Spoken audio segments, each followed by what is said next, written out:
اللہ رب العزت کی بارگاہ میں قربانی کا جو عمل ہے یہ بڑا محبوب ہے۔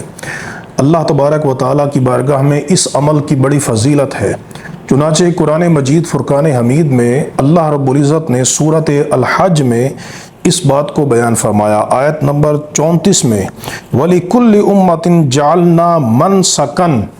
فرمایا کہ ہم نے ہر امت کے لیے ایک قربانی بنا دی ہے، مقرر کر دی ہے۔ تو معلوم یہ ہوا کہ اس امت کے لیے بھی اللہ تبارک و تعالیٰ نے قربانی کو مقرر کیا ہے۔ تو جب اللہ رب العزت نے اس کو مقرر کیا ہے تو پتہ چلا کہ اللہ تعالیٰ کی بارگاہ میں یہ عمل بڑا محبوب ہے،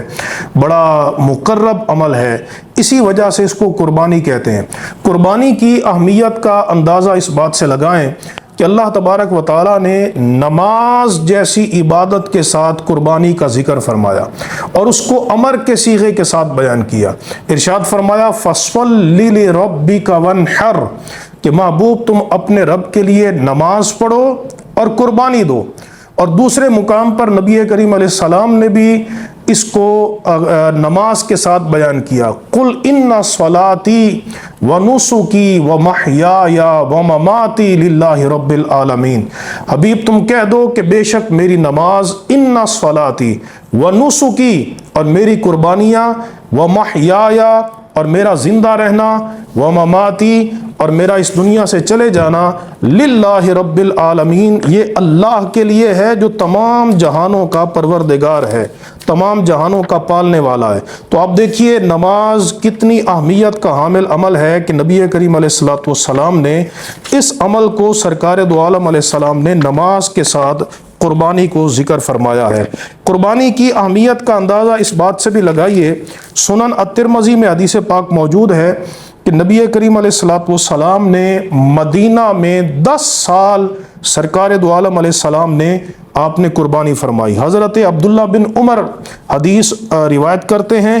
اور امام ترمذی نے اس حدیث کو روایت کیا ہے، حدیث نمبر 1507۔ یہ حدیث امام ترمذی فرماتے ہیں کہ حسن ہے،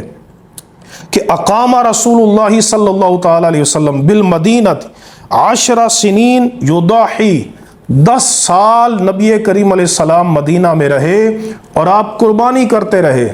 تو ہمارے لیے اتنی بات کافی ہے کہ رسول اللہ صلی اللہ تعالی علیہ وسلم نے بڑے تسلسل کے ساتھ سرکار نے قربانی کی سنت کو ادا فرمایا۔ یہی بات جب حضرت عبداللہ بن عمر سے کسی بندے نے پوچھی کہ کیا قربانی واجب ہے، تو آپ نے اس کے جواب میں یہ فرمایا کہ ضحى رسول اللہ صلی اللہ تعالی علیہ وسلم والمسلمون فعاد علیہ، کہ رسول اللہ نے بھی قربانی کی، مسلمانوں نے بھی قربانی کی، ہمارے لیے اتنا کافی ہے۔ اس بندے نے دوبارہ یہی سوال کیا تو آپ نے فرمایا اتعقلوا، کیا تیرے اندر عقل نہیں ہے، سمجھ نہیں ہے کہ جب رسول اللہ نے قربانی کی ہے اور صحابہ کرام نے قربانی کی ہے تو پھر ہم بھی قربانی کریں گے۔ تو نبی کریم علیہ السلام کا یہ بڑا مرغوب عمل تھا، محبوب عمل تھا۔ سرکار دو عالم علیہ السلام ہر سال آپ قربانی فرماتے تھے، بلکہ ابو داؤد شریف کے اندر حدیث ہے، نبی کریم علیہ السلام نے مولا علی شیر خدا کو وصیت فرمائی کہ علی تم نے ہر سال میرے لیے قربانی کرنی ہے، یعنی خود بھی 10 سال فرمائی اور آپ نے حضرت علی کو وصیت فرمائی۔ چنانچہ یہ ابو داؤد کی حدیث میرے سامنے موجود ہے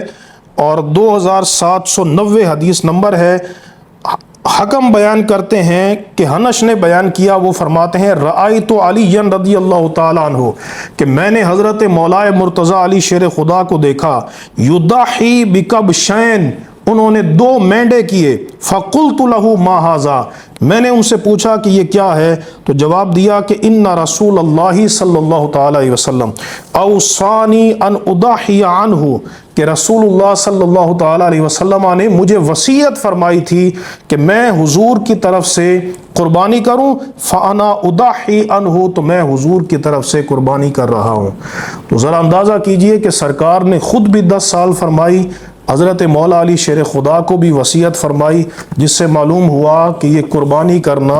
اللہ تعالیٰ کی بارگاہ میں بڑا محبوب عمل ہے۔ تو جو لوگ کہتے ہیں قربانی کرنے کی ضرورت نہیں ہے، انہیں اس بات سے عبرت حاصل کرنی چاہیے کہ اللہ تعالیٰ نے کتنی تاکید کے ساتھ قربانی کا ذکر فرمایا، رسول اللہ صلی اللہ تعالیٰ علیہ وسلم نے کتنے اہتمام کے ساتھ قربانی کی، اور سرکار نے منع فرما دیا کہ جو وسعت کے باوجود قربانی نہیں کرتا وہ ہماری عیدگاہ کے قریب بھی نہ آئے۔ چنانچہ امام ابن ماجہ حدیث روایت کرتے ہیں، حدیث نمبر 3123 ہے، باب کا عنوان ہے باب الاضاحی واجبۃ ہی ام لا۔ تو اس میں یہ حدیث سند حسن کے ساتھ روایت کرتے ہیں کہ حضرت ابو ہریرہ رضی اللہ تعالیٰ عنہ سے روایت ہے کہ رسول اللہ صلی اللہ تعالیٰ علیہ وسلم نے فرمایا، من کان لہ سعۃ، جس کے اندر وسعت ہے، ولم یضحی، اور اس نے قربانی نہیں کی،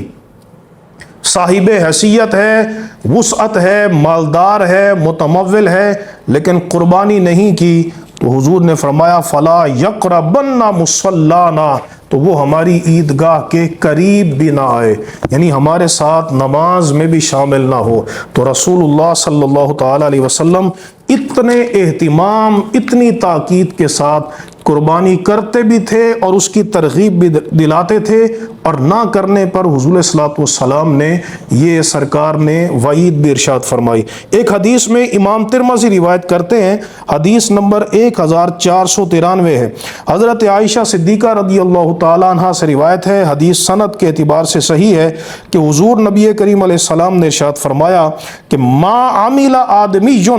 من عمل یوم النحر احب الی اللہ من احراق الدم، فرمایا کہ یوم النحر میں خون بہانے سے بڑھ کر اللہ کو کوئی عمل محبوب نہیں ہے، فرمایا خون بہانے سے بڑھ کر، قربانی کرنے سے بڑھ کر، اور یہ جانور قیامت کے دن اپنے سینگوں کے ساتھ، اپنے بالوں کے ساتھ، اپنے کھروں کے ساتھ آئے گا۔ وَإِنَّ الدَّمَ لَيَقَعُ مِنَ اللَّهِ بِمَكَانٍ قَبْلَ أَن يَقَعَ مِنَ الْأَرْضِ، حضور نے فرمایا کہ خون زمین پر گرنے سے پہلے اللہ کی بارگاہ میں قبولیت پا جاتا ہے، یعنی اتنا محبوب عمل ہے کہ خون ابھی زمین پر نہیں گرتا کہ اللہ کی بارگاہ میں قبولیت پا جاتا ہے، اور اس لیے حضور نے فرمایا فطیبوا بہا نفسا، کہ تم خوش دلی کے ساتھ قربانی کیا کرو۔ امام ترمذی نے سند حسن کے ساتھ اس کو روایت کیا، لہذا ہمیں خوش دلی کے ساتھ قربانی کرنی چاہیے اور اللہ تبارک و تعالیٰ سے اس کی اجر و ثواب کی امید رکھنی چاہیے۔ اللہ رب العزت ہمیں عمل کرنے کی توفیق عطا فرمائے۔